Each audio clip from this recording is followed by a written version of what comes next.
क्या हुआ बेटा, समोसे बिके नहीं क्या? श्यामू चुपचाप टोकरी जमीन पर रख देता है।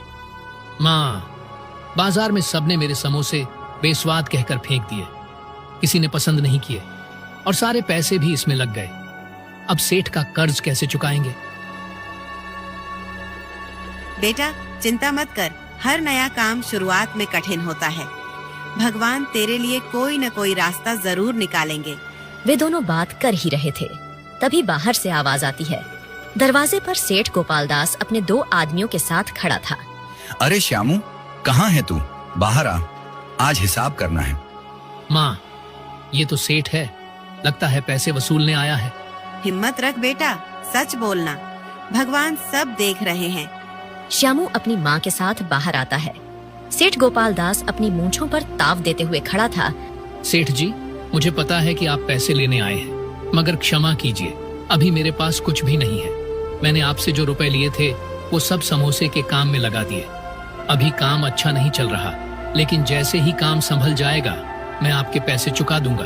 ये सुन सेठ भौहें चढ़ाता है और ऊंची आवाज में बोलता है। अरे मुझे बेवकूफ मत बना, तेरे समोसों का क्या भरोसा, बिके या न बिके। मैं यहाँ हाथ पर हाथ धरे कब तक बैठा रहूं? मैंने तुझे उधार पैसे दिए थे, कोई मजाक नहीं किया था। श्यामू सिर झुका लेता है।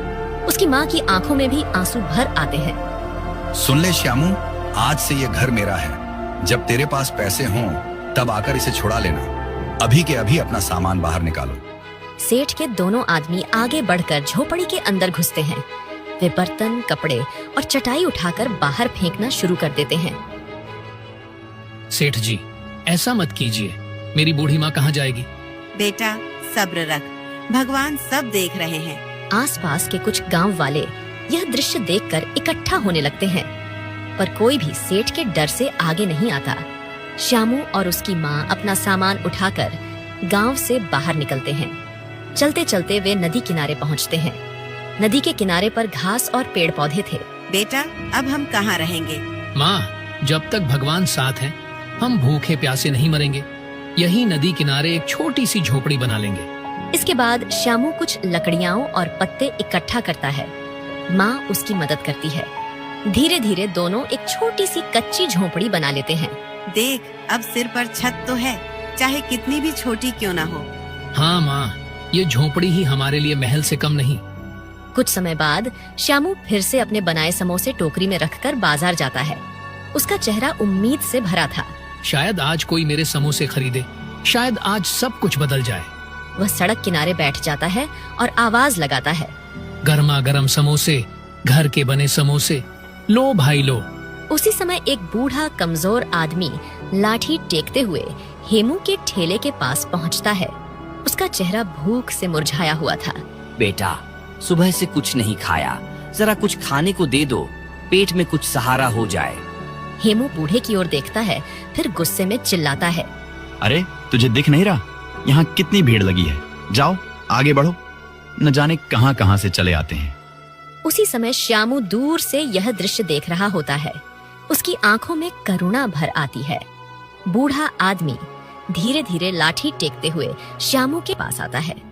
बेटा, बहुत भूख लगी है, अगर कुछ खाने को हो तो दे दो।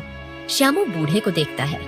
ठीक है बाबा, वैसे भी मेरे समोसे कोई नहीं खा रहा, आप ही खा लीजिए। श्यामू अपने हाथ से प्लेट में 2 गर्मा गर्म समोसे रखकर बूढ़े को देता है।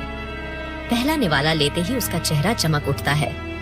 वाह बेटा, तुम्हारे समोसे तो बहुत स्वादिष्ट हैं, सचमुच गजब का स्वाद है। बाबा, क्या आप सच कह रहे हो? सब तो कहते थे कि मेरे समोसे बेस्वाद हैं। अरे बेटा, मैं झूठ क्यों बोलूंगा? यकीन न हो तो खुद खाकर देख ले। श्यामू थोड़ी हिचकिचाहट के साथ टोकरी से एक समोसा उठाता है।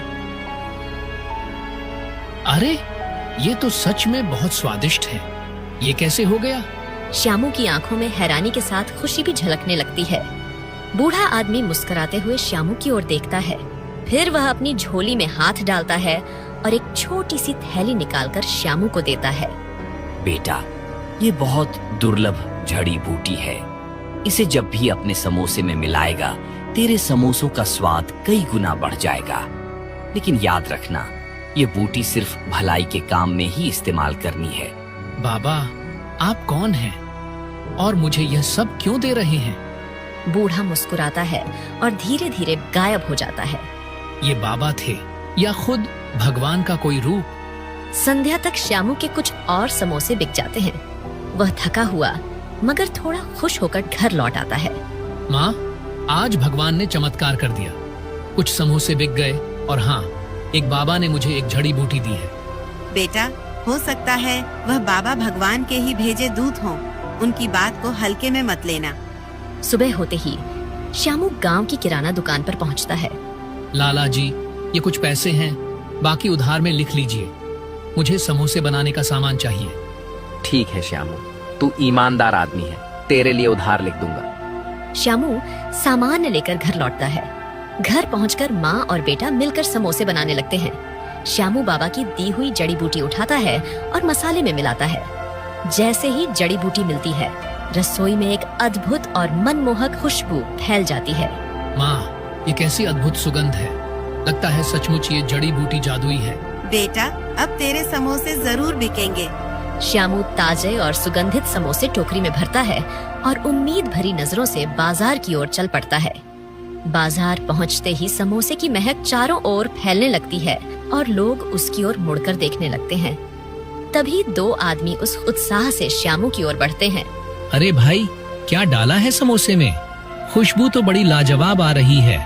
हाँ भाई, जल्दी खिलाओ, रुका ही नहीं जा रहा। श्यामू मुस्कुराते हुए उन्हें गर्मा गर्म समोसे परोसता है। दोनों आदमी समोसे लेते हैं। वाह भाई, कमाल कर दिया। तुम्हारे समोसों में तो बिल्कुल अलग ही स्वाद है। ऐसा तो हमने कहीं नहीं खाया। सही कहा, ये समोसे तो जैसे मुंह में घुल रहे हैं। भाई, हमें और पैक कर दो। धीरे धीरे लोग इकट्ठे होने लगते हैं। कोई खुशबू से आकर्षित होकर आता है, कोई पहले खा चुके लोगों की तारीफ सुनकर। श्यामू के पास भीड़ लग जाती है। भैया, 2 समोसे इधर भी देना। श्यामू पसीने से लथपथ होते हुए भी प्रसन्नता से सभी को समोसे परोसता जाता है। संध्या तक श्यामू के सारे समोसे बिक जाते हैं। वह टोकरी उठाकर हल्की थकान के साथ मगर दिल में अपार खुशी लिए घर की ओर चल पड़ता है। माँ, आज तो चमत्कार हो गया। मेरे सारे समोसे बिक गए। लोग बार बार तारीफ कर रहे थे। देखा बेटा, भगवान मेहनती और नेक दिल का साथ कभी नहीं छोड़ते। अगली सुबह का बाजार। सुबह सुबह श्यामू टोकरी में ताजे समोसे लेकर बाजार पहुंचता है। समोसे में बाबा की दी हुई जड़ी बूटी मिलाता है। थोड़ी ही देर में समोसों की सुगंध चारों ओर फैल जाती है। अरे वही समोसे वाला आ गया, चलो जल्दी जल्दी ले लें वरना खत्म हो जाएंगे।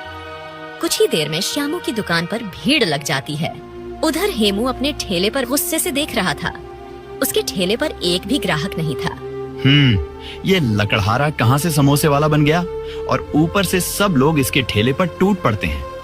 मुझे तो एक एक ग्राहक के लिए आवाज लगानी पड़ रही है। आखिर चक्कर क्या है, क्योंकि इसमें ऐसा कोई हुनर नहीं है।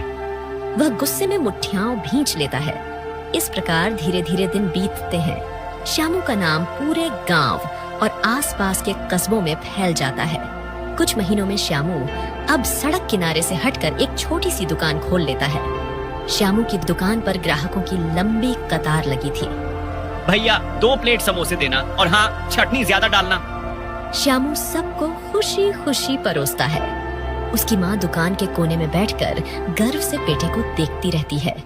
कुछ दिनों बाद श्यामू कमाई का बड़ा हिस्सा लेकर सीधे सेठ के घर पहुंचता है। सेठ दरवाजे पर बैठा हिसाब किताब लिख रहा होता है। सेठ जी, ये लीजिए आपके सारे पैसे। अब कृपा करके मेरा घर मुझे वापस कर दीजिए। श्यामू, मैं तुझसे शर्मिंदा हूँ। उस दिन मैंने लालच में आकर तुझ पर ज्यादती की थी। तूने मेहनत और ईमानदारी से अपनी किस्मत बदल दी। मैं तुझसे माफी मांगता हूँ। सेठ खाते से नाम काटता है। जा, अब तेरा घर तेरा हुआ। भगवान तुझे और तरक्की दे। धन्यवाद सेठ जी। श्यामू घर लौटता है। माँ की आंखों में आंसू भर आते हैं। उधर हेमू का ठेला खाली पड़ा था। अब तो मेरा पूरा काम ठप हो गया है। सब लोग उस श्यामू के पास क्यों जा रहे हैं?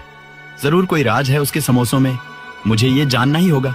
एक शाम श्यामू दुकान बंद करने के बाद घर पर समोसे बनाने की तैयारी कर रहा होता है।